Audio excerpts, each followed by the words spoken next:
Fenomena stop totot wuk wuk ramai di media sosial setelah warganet menyoroti penggunaan sirene pejabat dan strobo kendaraan yang dianggap berlebihan.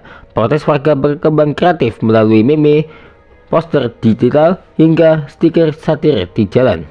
Ungkapan sindiran itu menyuarakan keresahan terhadap kebiasaan pejabat memberikan prioritas di jalan meski tidak dalam keadaan darurat. Respons pun datang dari berbagai pihak, mulai dari Polri yang melakukan evaluasi aturan, DPR yang melayangkan kritik, hingga warga yang menyampaikan pengalaman langsung. Lantas apa saja yang perlu diketahui dari protes sirene dan strobo pejabat? Dan inilah 7 faktor soal fenomena stop totot wuk wuk yang juga telah mendapat respons pemerintah, dilansir dan dikutip dari kompas.com.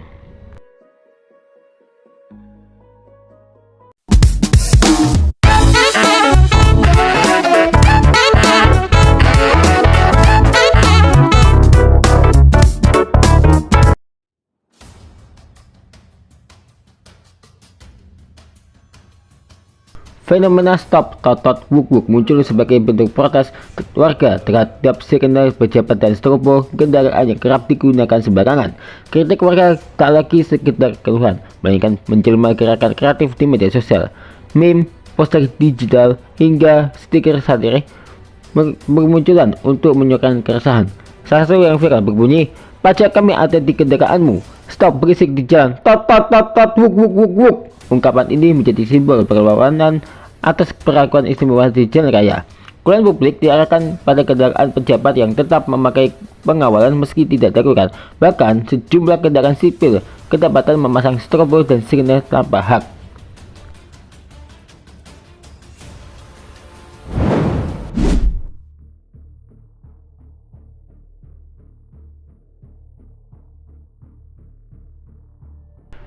Polri merespons cepat protes warga dengan mengevaluasi aturan penggunaan sirene. Kepala Korps Lalu Lintas atau Kakor Lantas Polri Irjen Agus Suryonugroho menegaskan bahwa pihaknya tengah melakukan evaluasi terkait aturan sirene dan strobo. Kata Agus dikutip dari kompas.com, Minggu 21 September, kami menghentikan sementara penggunaan suara-suara itu sembari dievaluasi secara menyeluruh. Pengawalan tetap bisa berjalan, hanya saja untuk penggunaan sirene dan strobo sifatnya dievaluasi. Kalau memang tidak prioritas, sebaiknya tidak dibunyikan. Agus menambahkan, sirene hanya boleh dipakai dalam kondisi khusus. Ujarnya, sementara ini sifatnya himbauan agar tidak dipakai bila tidak mendesak. Ia menekankan regulasi sudah jelas diatur dalam UU Lalu Lintas dan Angkutan Jalan atau UU LLAJ.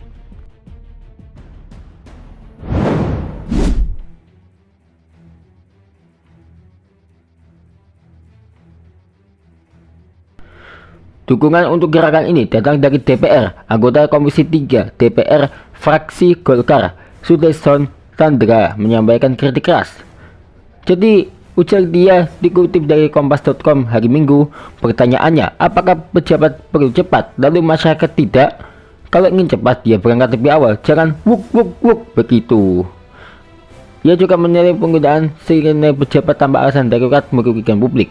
Ucap Sudesson, itu bukan hanya melukai perasaan rakyat, tapi juga menunjukkan seolah-olah pejabat punya hak istimewa. Politikus Golkar itu juga menyoroti resiko di jalan. Katanya, penggunaan seperti itu seringkali diikuti manuver berbahaya seperti zigzag di jalan. Itu bisa menimbulkan kecelakaan.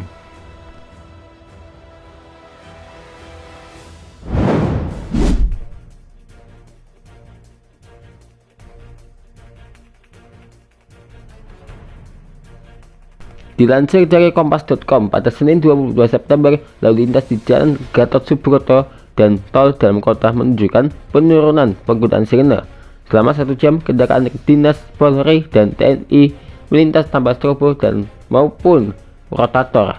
Hanya ambulans dan motor Forrider yang menyalakan sirene untuk mengawal pasien. Sementara itu, mobil berplat sipil maupun dinas lainnya terlihat tertib mengikuti antrian lalu lintas.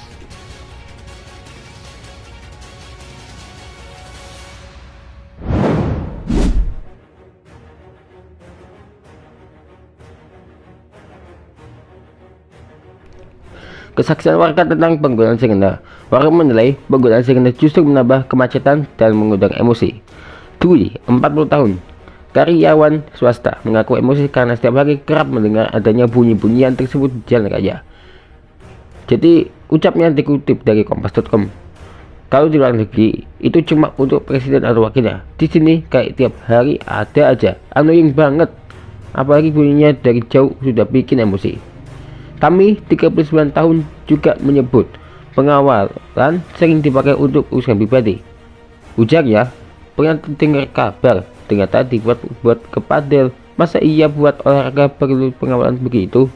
Fenomena lain yang menuai kritik adalah pengawalan berbayar untuk situasi tidak darurat. Kata Dwi, kalau punya uang bisa beli jajan. Bahkan ada orang nikahan pakai patwal biar cepat sampai, padahal kan nggak darurat. Noval, 31 tahun, seorang pengusaha menganggap bahwa pengawalan adalah hak istimewa bagi pejabat di saat masyarakat rawan mengalami kemacetan. Tuturnya, sekarang instansi ujung-ujungnya duit, ada uang, ada kuasa, semua bisa dibayar, termasuk patwal. Sementara kita masyarakat biasa tetap kena macet. Nah, menurut kamu bagaimana soal kritik ini ya?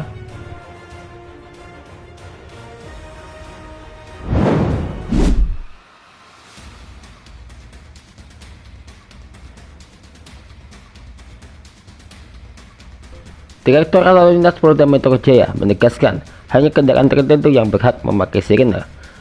Kasubdit Gakum Ditlantas Polda Metro Jaya AKBP Ojo Roslani menjelaskan pengawalan hanya ditujukan untuk beberapa kepentingan yang masuk prioritas.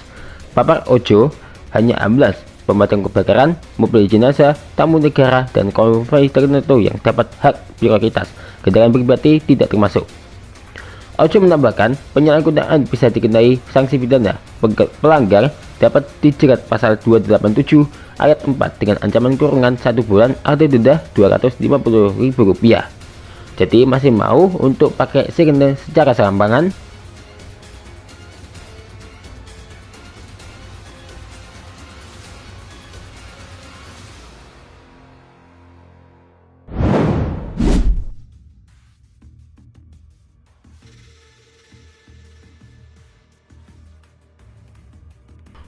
Warga menuntut aparat lebih tegas dan pejabat memberi contoh disiplin. Novel menyerang aturan ini seharusnya dikenakan untuk semua termasuk pejabat. Jelasnya, kalau gak darurat jangan pakai sirene. Kita sama-sama bayar pajak, sama-sama pengguna jalan, haknya harus sama. Fenomena stop totot work menunjukkan bahwa protes publik bisa mendorong perubahan nyata. Dari meme hingga perubahan perilaku di jalan raya, pesan warganet jelas, hentikan penyalahgunaan sirene, pejabat, dan strobo kendaraan. Jadi setuju kan kalau ini harus ada ya guys ya, karena penggunaan sirene dan strobo itu sudah kerap terjadi. Bahkan di bulan Januari, Raffi Ahmad viral karena penggunaan sirene. Jadi semoga tak ada lagi penyalahgunaan sirene dan strobo ya.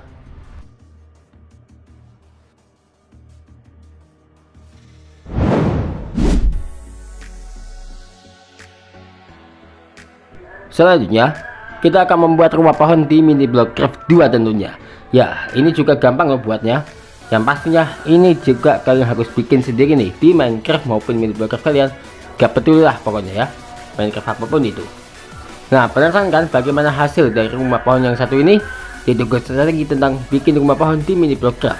Lagi dong, ya, karena biar lengkap yang mana mini block craft 1 dan mini block craft 2. Ditunggu deh selanjutnya ya.